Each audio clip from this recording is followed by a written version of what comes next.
Hey, I'm Phil. My name is Mariana Kidd. James Geardy. I'm Jules. I'm Samantha. My name is Monet Castañeda. My name is Abby Lane. My name's Bryce. My name is Katie Garrity. We served in the Dominican Republic for 3 years. 3.5 years in Thailand. For 3 years in the Dominican Republic.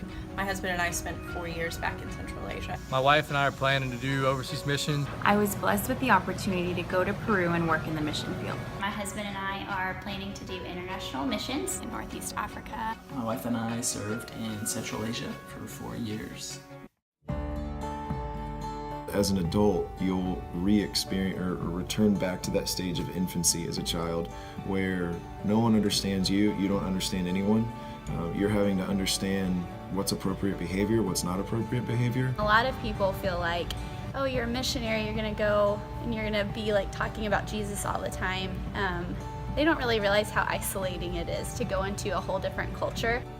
Ill-prepared for what we were stepping into. It's a misconception that once you're overseas, you're set and ready to go, like you just need money and prayer. It was really hard for me. I cried a lot. I didn't have anybody to support me, and the people at home were just telling me, come back, you just need to come back. When it's hard, you need to come back. I am a type A personality, so where we were, it was really unorganized and chaotic, and I hated it. I really longed for home, and it was hard to stay there even though I knew the Lord wanted me there.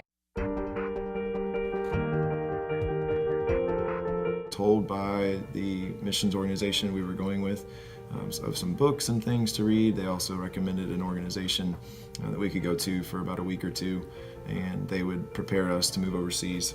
But it had a price point of several $1,000s, and when raising money and trying to get monthly support, we just didn't have the funds to go, and as much as we knew that it was going to be valuable, we wish we could have experienced that.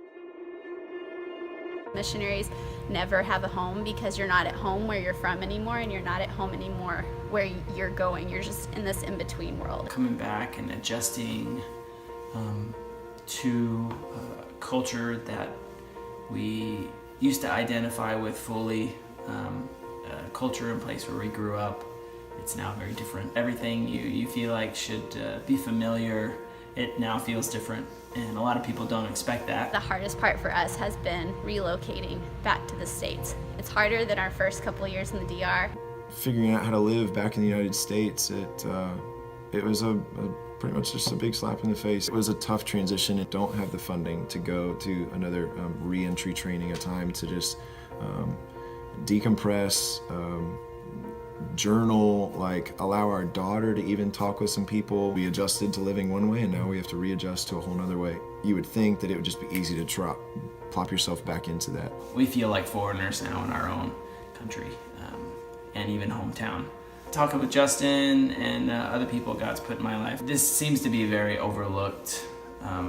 The support and understanding, that training to even just help us explain to people what it's like to come back and what we really need, and to understand ourselves how we can adjust in a healthy way. We have almost been here for a year now, and I still feel like we're in the trenches of adjustment. There are a couple of organizations out there that offer training, and we had really wanted to go to it, but it was thousands of dollars, and we didn't have that, so we didn't get to go. I think would have eased our transition back to the States a lot, but we couldn't afford it.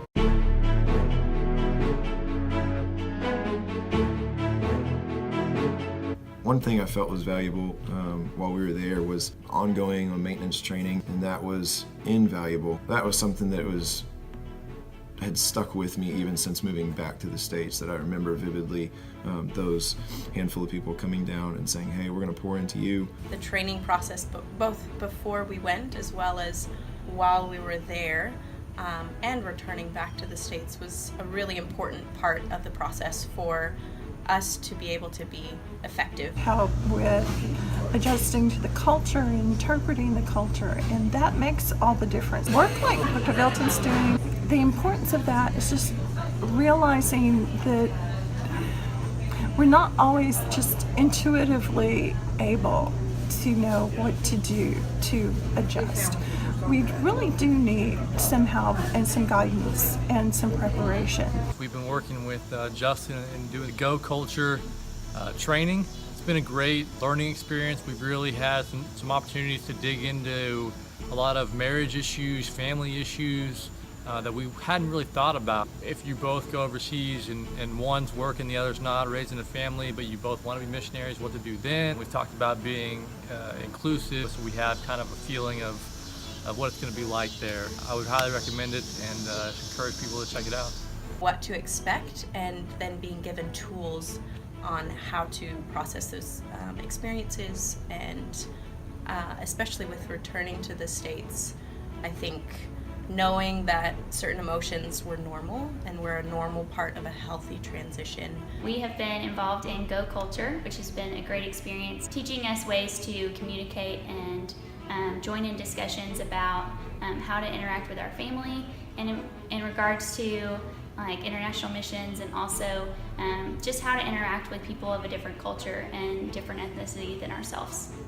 Training is such a vital thing for missionaries. A free training would have alleviated a lot of the stress that James and I, and the tension that we went back and forth of like, we want it, but how are we going to come up with the funds for that? And eventually just saying, we don't have it, so we're going to have to suck it up and figure it out on our own. Having training would have been so beneficial for me. When they look at an opportunity to do something like this, cost is the first thing that they ask about. I definitely think that acculturation training is huge and definitely needed on the field, especially being a single woman, knowing how to be on a team, handle team conflict, just getting used to a new culture is so incredibly important.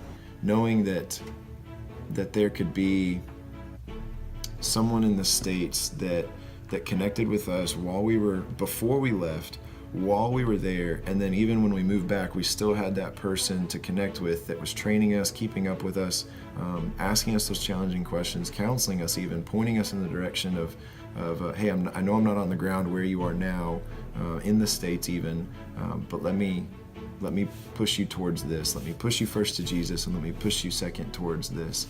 Whether it's that they find a local group for us or a church or anything like that, that would be our consistent factor, like our kind of our control of hey, we had this the entire time throughout the leaving, arriving, and then leaving and arriving again. And I feel like that would be a real game changer for us. Before I went to Peru, I first spent a semester training through assessments and coursework to be a culturally competent missionary. I'm grateful for that opportunity because I believe that made the difference for me. I was able to connect with the people of Peru on a very genuine level, and I strongly believe that it was because of the training that I received.